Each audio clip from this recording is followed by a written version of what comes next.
3 মাসের বেশি সময় কেটে গিয়েছে। পশ্চিম এশিয়ায় উত্তেজনা এখনও অব্যাহত।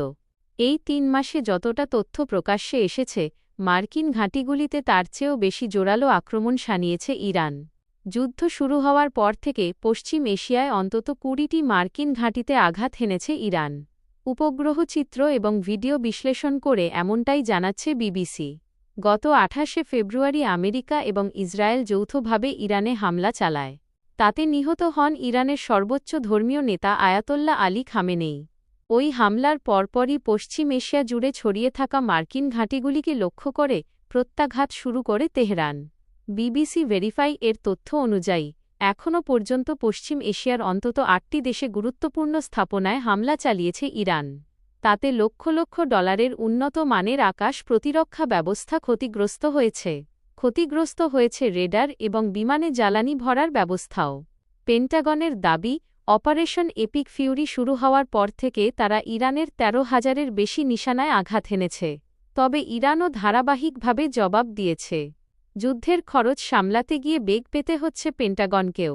এ অবস্থায় ইরানের বিরুদ্ধে যুদ্ধ আর কতদিন চলবে, তা নিয়ে আমেরিকার অন্দরেই প্রশ্নের মুখে পড়তে হয়েছে ট্রাম্প প্রশাসনকে।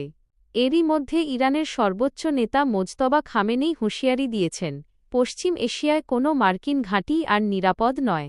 বিবিসির বিশ্লেষণে উঠে এসেছে, সৌদি আরব, সংযুক্ত আরব আমিরশাহী, কাতার, কুয়েত, ইরাক, জর্ডন, বাহরিন এবং ওমানে মার্কিন ঘাঁটিতে সফলভাবে হামলা করেছে ইরান।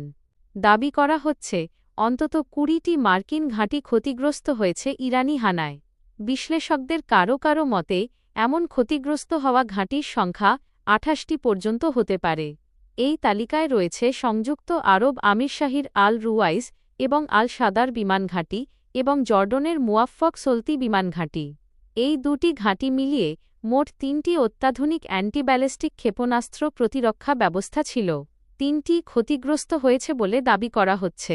প্রকাশিত তথ্য অনুযায়ী আমেরিকার হাতে মাত্র 8টি terminal high altitude area defence রয়েছে। এই ক্ষেপণাস্ত্র প্রতিরক্ষা ব্যবস্থা গড়ে তোলার জন্য আনুমানিক $100 কোটি খরচ হয় আমেরিকার। পাশাপাশি এর থেকে ছোড়া ইন্টারসেপ্টরের এক একটির জন্য ব্যয় হয় প্রায় $1,27,00,000। উপগ্রহচিত্র বিশ্লেষণ করে দেখা গিয়েছে, সৌদি আরবের প্রিন্স সুলতান বায়ুসেনা ঘাঁটিও ক্ষতিগ্রস্ত হয়েছে এই যুদ্ধের সময়। সেখানে মার্কিন বাহিনীর জ্বালানি সরবরাহকারী এবং নজরদারি বিমানগুলি ব্যাপকভাবে ক্ষতিগ্রস্ত হয়েছে বলে দাবি করা হচ্ছে। কিছু ছবিতে ক্ষতিগ্রস্ত বিমানের স্পষ্ট ছবি দেখা গিয়েছে। হামলার পর ওই অঞ্চল থেকে ধোঁয়া বেরোতেও দেখা গিয়েছে। পাশাপাশি কুয়েতে আলী আল সালেম বায়ুসেনা ঘাঁটিতে এবং ক্যাম্প আরিফজানেও হামলা হয়েছে। উপগ্রহচিত্র বিশ্লেষণ করে দেখা গিয়েছে, কুয়েতের ওই মার্কিন ঘাঁটিগুলিতে বাংকার, বিমান থাকার হ্যাঙ্গার এবং বাহিনীর থাকার জায়গা ক্ষতিগ্রস্ত হয়েছে।